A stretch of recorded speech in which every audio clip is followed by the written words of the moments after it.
Hi friends, మీరు చూస్తున్నారు SRJ మెక్ channel. ఇందులో మనకు కనిపిస్తున్నది పల్సర్ 150 జెన్యూన్ స్పేర్స్.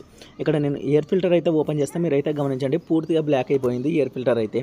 అన్న పాలకుల నుంచి మన దగ్గరికి అయితే తీసుకొని వచ్చారు. ఒకటి పికప్ లేదని, అలాగే ఇంజన్లో వచ్చేసి నాయిస్ సౌండ్ అనేది ఎక్కువగా వస్తుంది.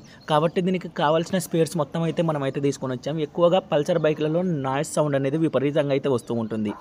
అవి ఒక సబ్జెక్ట్ ప్రకారం మనం అయితే తీసుకొని, సబ్జెక్ట్ ప్రకారం స్పేర్స్ అయితే ఏవేవి స్పేర్స్ చేంజ్ చేస్తే మనకి మళ్ళీ ఆ నాయిస్ సౌండ్ అనేది రాకుండా పోతుందో మనం ఆ విధంగా చేంజ్ చేయడం అయితే జరుగుతుంది. మీరైతే చూడొచ్చు. దీనికి కావాల్సిన స్పేర్స్ మొత్తం మనం కర్నూలు వెళ్ళి అన్ని జెన్యూన్ అయితే తీసుకోవడం అయితే జరిగింది. ఏది లోకల్ అయితే తీసుకోలేదు. పికప్ కోసం మనం తీసుకున్న స్పేర్స్ వచ్చేసి క్లచ్ ప్లేట్ల అసెంబ్లీ, ఎయిర్ ఫిల్టర్, అలాగే ఫ్రంట్ క్యాలిబర్ ఓవర్ రింగ్స్. ఇవి అయితే మనం పికప్ కోసం అయితే తీసుకున్నాం. ఇప్పుడు నాయిస్ కోసం అయితే మీరైతే చూడండి, క్యాన్ సాఫ్ట్ బేరింగ్స్, అలాగే timing chain, tensioner, scissor gear wheel.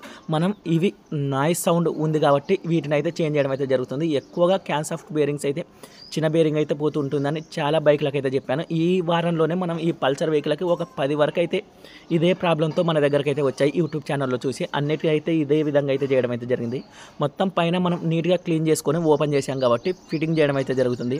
Timing ఎలా పెట్టాలి అని చాలామంది అయితే అడుగుతుంటారు. మనకి ఈ టైమింగ్ చేంజ్ కానీ సిజర్ గేర్ వీల్ కానీ, సిజర్ గేర్ వీల్ మనం టైమింగ్ వచ్చేసి లూజ్గా ఉన్నది మొత్తం ఒక దగ్గరకు తీసుకొని వచ్చి అక్కడి నుంచి స్టార్ట్ చేయాలి. అక్కడి నుంచి ఒకటి అయితే పెట్టాలి. మొత్తం 1.5 సిజర్ గేర్ వీల్ పెట్టామంటే ఎటువంటి సౌండ్ అయితే ఉండదు. లూజ్ సెక్షన్ ఎక్కడైతే ఉందో అక్కడ సైడ్ మాత్రమే మనం అయితే తిప్పుకోవాలి. టైట్ ఉన్న సెక్షన్లో తిప్పుకున్నామంటే వైబ్రేషన్ వచ్చే అవకాశం అయితే ఉంటుంది. అలాగే సౌండ్ వస్తుందంటే ఈ సిజర్ గేర్ వీల్ పక్కన ఉన్న వీల్ కూడా చేంజ్ చేసుకుంటే బైక్ అయితే ఇంకా స్మూత్గా అయితే ఉంటుంది ఫ్రెండ్స్.